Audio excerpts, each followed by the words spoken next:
Cold weather here. Concern is growing for the hundreds of people left without a home after Helene. Nonprofits and volunteer groups are desperately trying to bring in temporary shelters to keep them warm. As News 13's Karen Zatkalak found out, some say local permitting rules are making it even harder. With a little bit of firewood, this piece of canvas is now a warm home. I've cried many nights. I pray to God that just let me get through this. It's a welcome improvement for Renee Autry, who spent several freezing nights in a tent. Really, really, really cold. Your hands go numb. You can see your breath. And scrounging around in the middle of the night trying to get ready for work. It's not fun when it's that cold.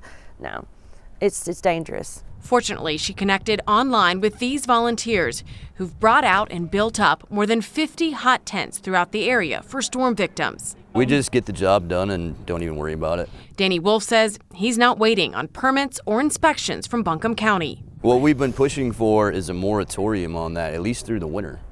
We're not here to step on any toes with the county, and I know they're doing the best they can with an insurmountable problem they're facing.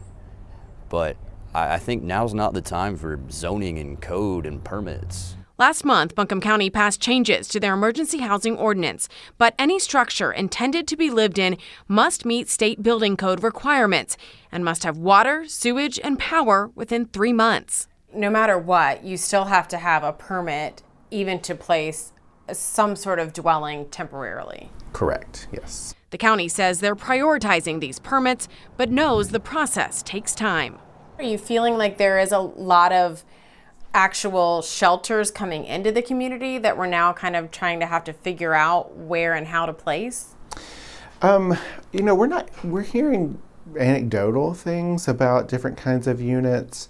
Our messaging is consistently going to be, make sure that what you're planning to live in is intended to be lived in, right? Again, we want people to be safe. We don't want people to be living in structures that really aren't designed to be lived in.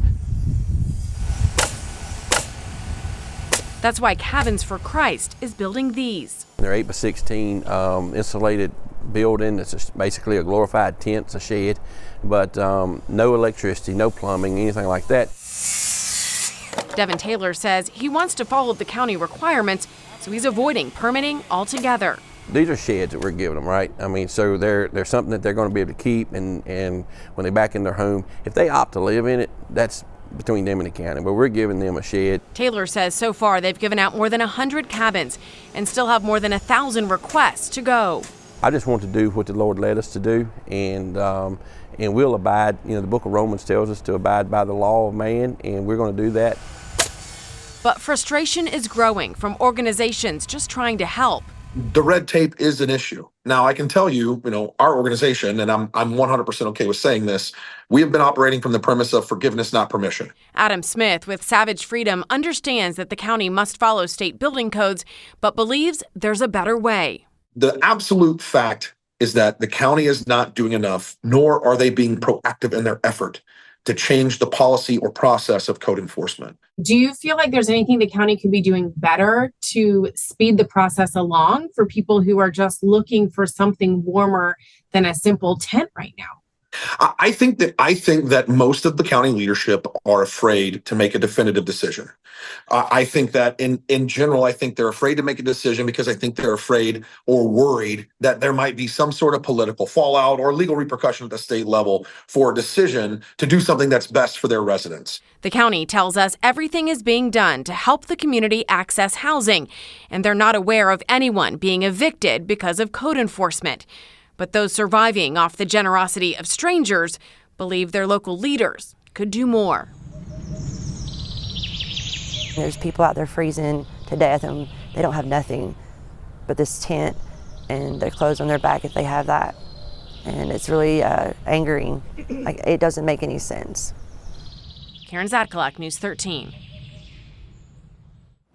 According to Buncombe County officials, only 19 temporary housing permits had been pulled by the end of November. And if you would like to donate to the organizations in this story, we have that information at WLOS.com.